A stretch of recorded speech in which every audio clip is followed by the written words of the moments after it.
Hey everybody, and welcome back to Across the Grooves. We're in Arthur Pullman's dining room here with his partner David, I think it was. He serves me a glass of what am I talking about? He serves me a glass of red wine while he scrutinizes me with a piercing, curious gaze. "Tell me, Alice, what do you do?" says David. "I imagine it's something to do with music, considering how much time you've spent with art." I smile and take a sip of wine, winning myself some thinking time. I admit to myself that I have no idea. One thing's for sure, I'm certainly not a banker. Not in this reality. Oh, you're a record store owner. Just go with that. On one hand, I could answer vaguely that I work in music, which isn't exactly a proven fact, but does seem in line with this new reality. On the other, I could answer honestly and tell him that I work in a bank, in spite of all the clues which suggest that that's now extremely improbable. I mean, if we say we work in the music industry, then we have to come up with a bunch of lies around that. If we say I work in a bank, then we already have all the knowledge of what happens in a bank. So we don't have to spend a lot of mental energy coming up with new lies. So I think that's what we're going to do. I work in a bank.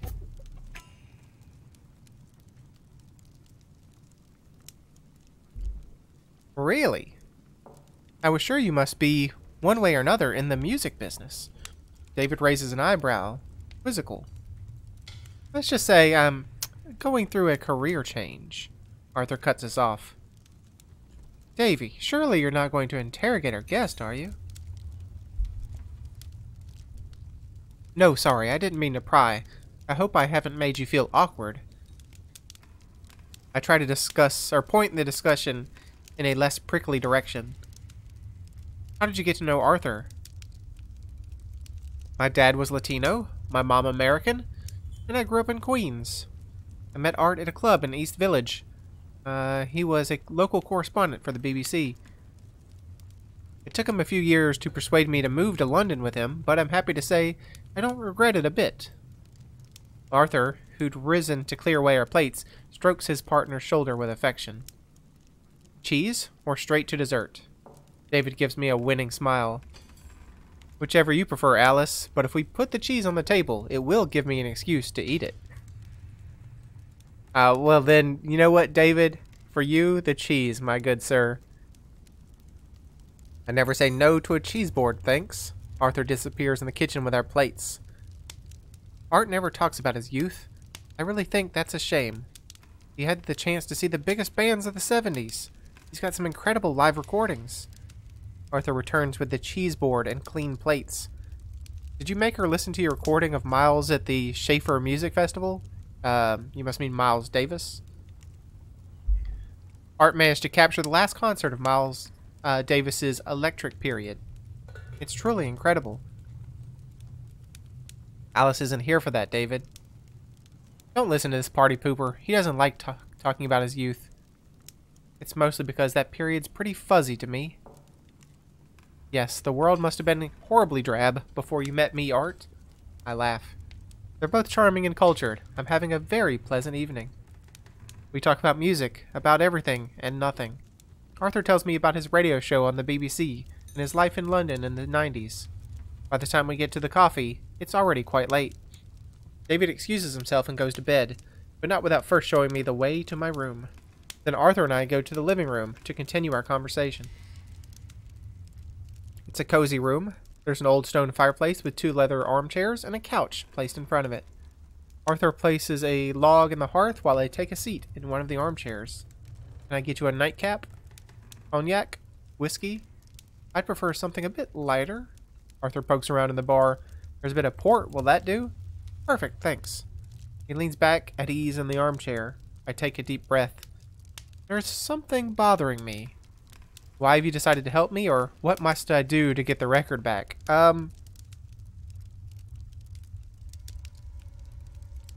Yeah, why are you being so pleasant? This random lady shows up in your house and you just have like dinner and wine with her? What's going on here? What's your angle, Arthur?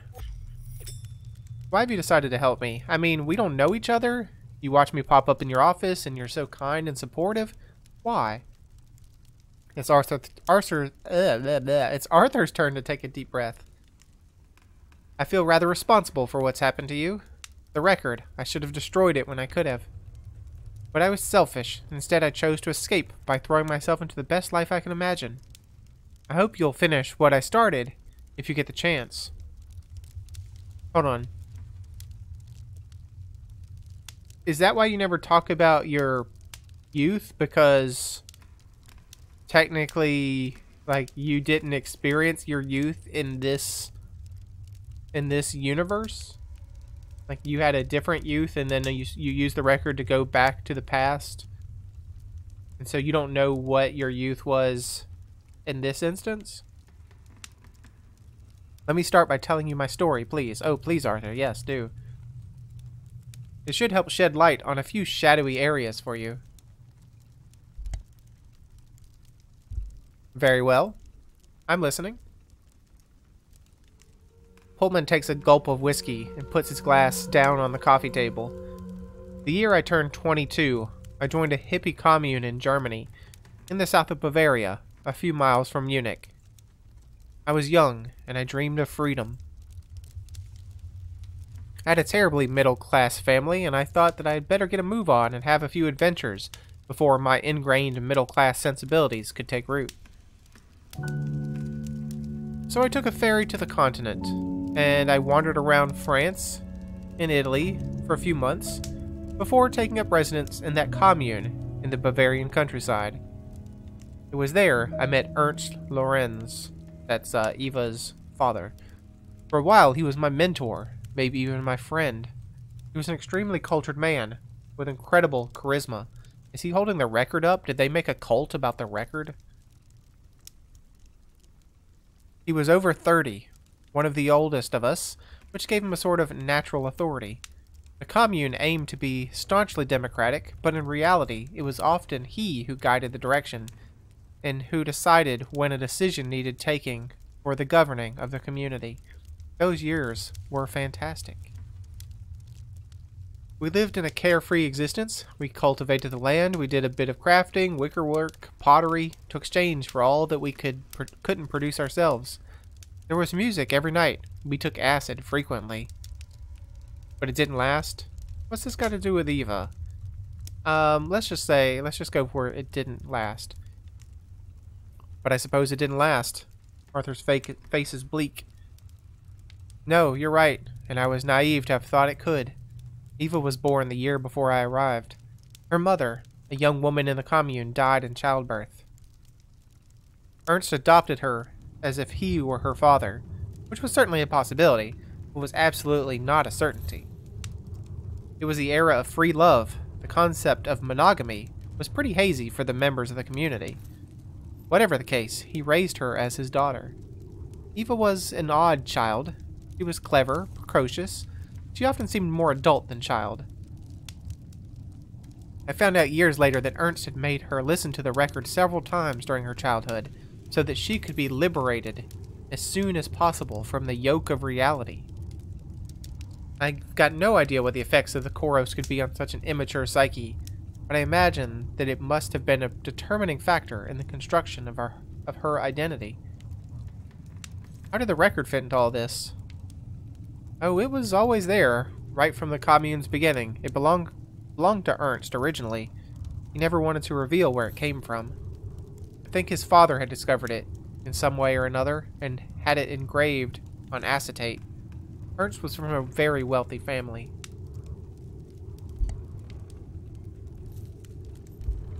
He created the commune after he inherited the land, which belonged to his family.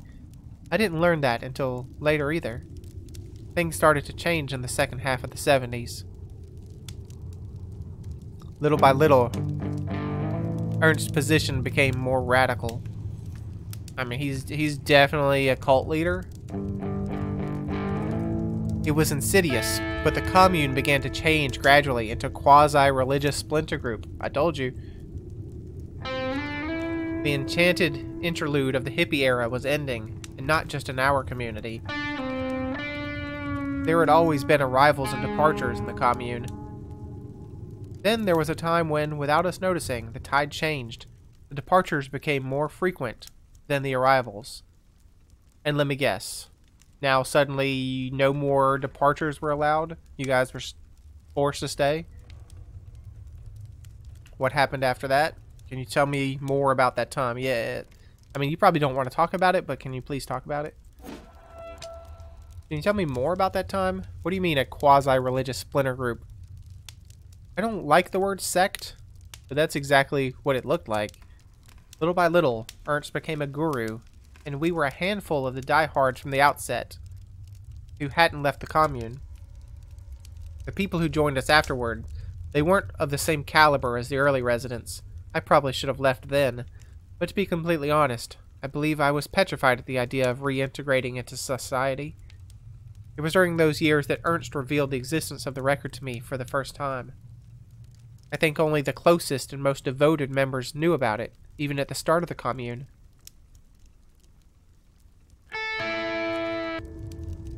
I heard the chorus for the first time in 1981. It was an incredible experience, as it was for all the initiates. I relived the times in the first years of the commune, moments of simple happiness in bygone days. For a long time, I had no idea that the chorus allowed you to change the past. Ernst needed me to manage the day-to-day organization of the commune, and that suited me to a T. In 1985, there were only a handful of yearly residents left. There was Ernst, his daughter Eva, 3 other followers, and myself. We moved into the Great Lorenz family mansion. I had become the de facto personal secretary of Ernst Lorenz.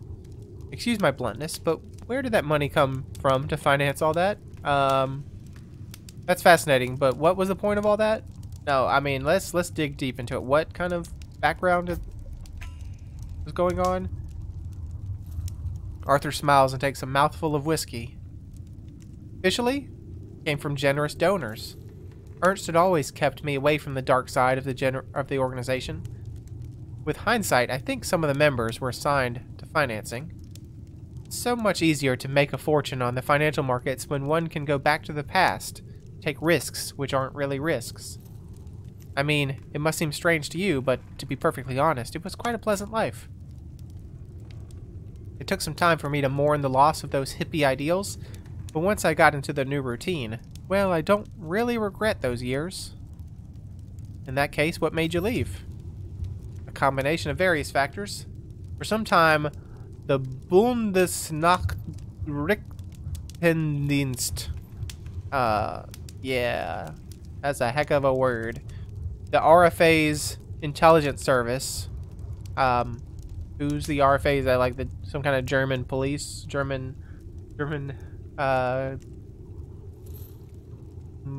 am I want to say? Government organization?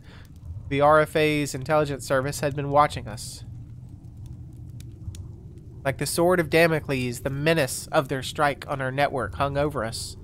Ernst had sunk into a kind of permanent paranoia, which was only worsening with time. With hindsight, I'm sure it was a warning sign of his illness. His illness? With the fall of the Soviet Union, we took advantage of the chaos generated by the reunification to immigrate to the other side of the Iron Curtain, to Prague. I think it was Eva who whispered that idea into her father's ear. I imagined that she'd realized that with all the upheaval, she'd have the opportunity to carve herself a more important and decisive role in this organization, which is exactly what happened. So the organization relocated again and presented itself as a kind of a cult allegiance club, vaguely Masonic, at least from the exterior. The Aeon Kairos Lodge. Yeah, whatever, dude. Hey, Ion Kairos? What does that mean? As you may have guessed, the name wasn't chosen by chance. concepts are rather complicated to explain. Do you want the long version or the short? The short. Give me the long version, please. I sit back in my armchair. Let's try the long version, if you don't mind. Pullman sighs. As I told you, I wasn't very abreast of the, what you might call, mystic part of the organization. Even if I was pretty much in charge of the operations aspects of our activities, of course I asked Ernst about it. What did he tell you? Ion, Kairos, and Chronos are the three terms which correspond to different aspects of temporality for the ancient gods. I know Chronos, like, the root word for, like, you know, chronology is like time. I don't know the other ones. The notion of Chronos is the easiest to understand. That's what we modern man simply call time. Yes, of course, that's what I said. Thank you, Arthur.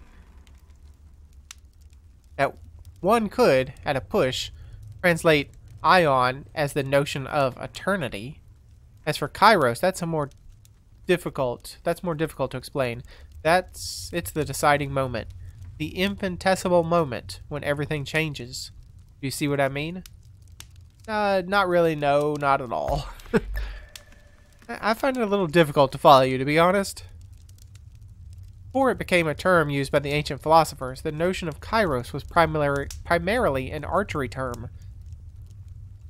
It was used to describe the precise moment when the archer looses his arrow. Why do you even need a term for that? I think about my own experience with the record, reliving those moments of change and the resulting ripples of transformation. The metaphor seems very appropriate. Now I understand what you mean. Well, that's good. It's not a notion that's easy to explain. But all that doesn't tell me how you managed to escape. Sorry, you're right. I'm afraid I get a bit off track there. I'll try to stick to the basis, but I could talk to you all night without getting through everything that happened during those 20 years of my life. Anyway, it was the move to Prague which marked the beginning of the end for me. Ernst was suffering from an early onset and aggressive strain of Alzheimer's disease, undiagnosed, of course. While we stayed in Bavaria in the house that he'd always known, I think he managed to counteract his progressive memory loss. In a completely new environment, however, his condition worsened rapidly.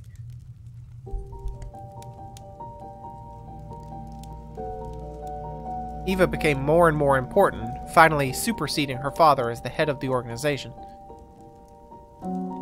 Little by little, she moved me to the sidelines. When Ernst died in '91, I really began to question my own commitment to the Lodge. I suppose you could call it a midlife crisis, but the fact is I wanted to change my life.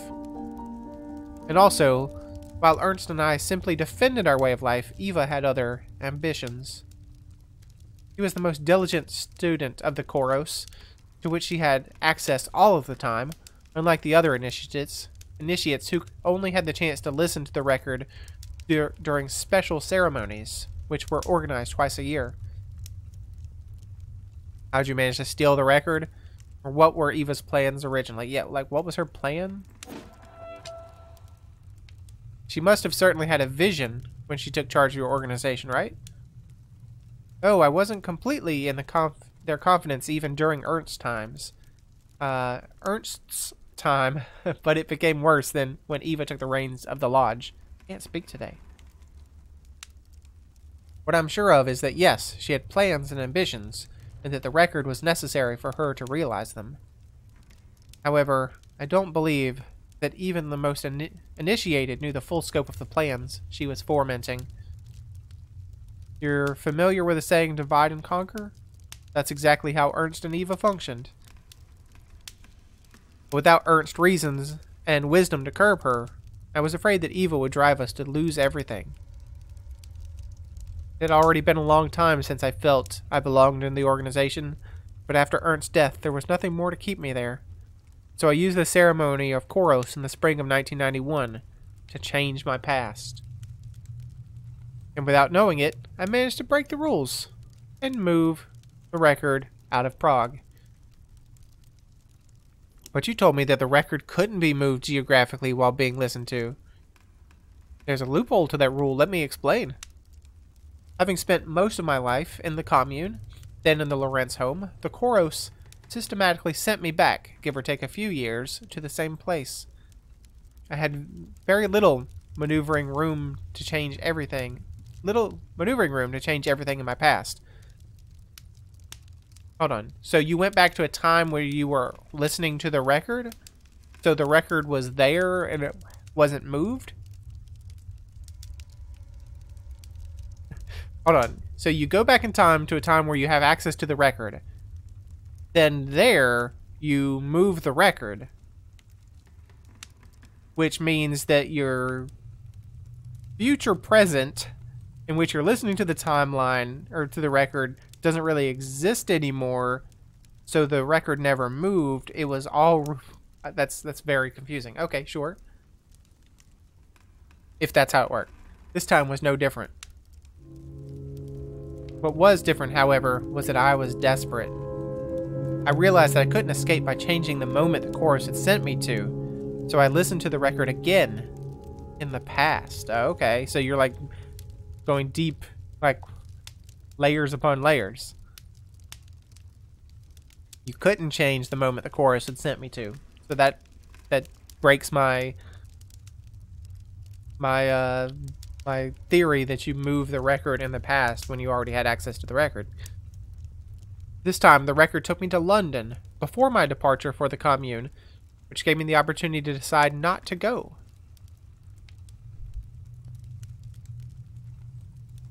And when you came back to the present, you were a radio presenter on the BBC? Exactly.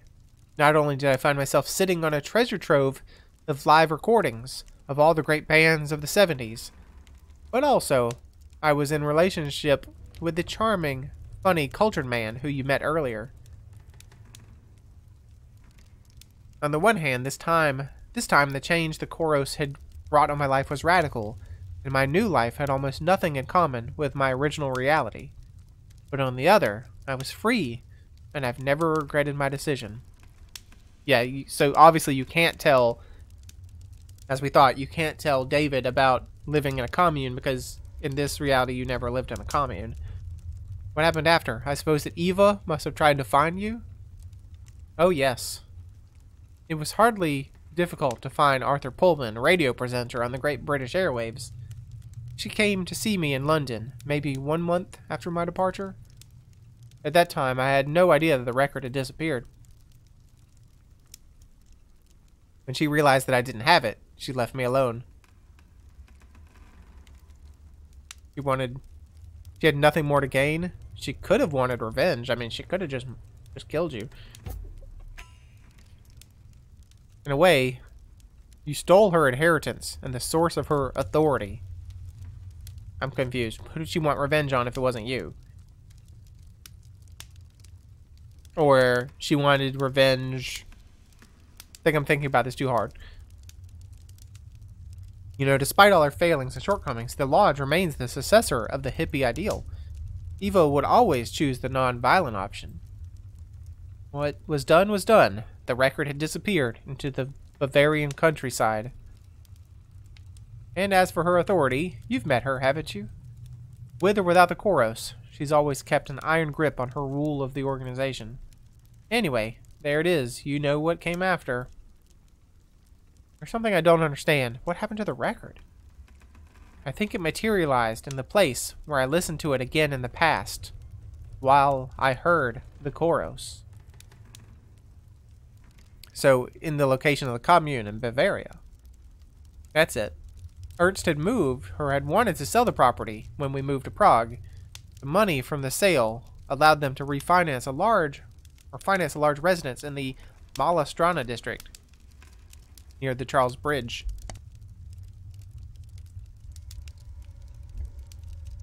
Then whoever bought the Lorenz family house, they found the record?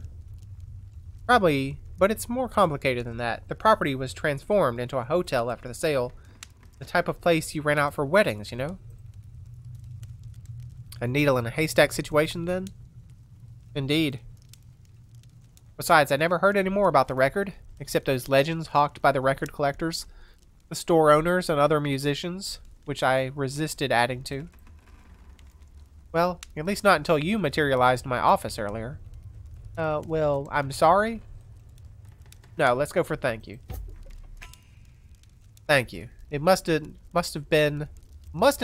be easy to have gone back over all that after so many years. Arthur gestures that there's no problem with a wave of his hand. Oh, I guess this business could resurface sooner or later. As I told you, I regret not destroying the record when I had the chance. Perhaps I could have ended all this. He finishes his drink with one swallow and checks his watch. However, I hope you'll excuse me, but it's late. We'll finish this conversation tomorrow if you don't mind. Wait. No, very well. Like, I won't hold you up, Arthur, even though I'm pretty sure something's gonna happen to you overnight. Thanks again for your kindness and your hospitality. Arthur smiles at me. Come on, I'll walk you to your room. The Boleskine guest room is a big room, decorated in a cozy rustic style, with an adjoining bathroom. My travel bag rests on an upholstered seat at the foot of the bed. My hosts certainly know how to receive their guests. I go quickly through my bag, realizing that it probably doesn't contain the same things as before I listened to the record. Unsurprisingly, the rest of my traveling wardrobe is 60s oriented, with 2 pairs of jeans, some neutral colored tops, and a shift dress. I pull out my wash bag and a faded old Led Zeppelin t-shirt for the night, which, incidentally, seems very appropriate for me for spending the night in Jimmy Page's former secondary residence.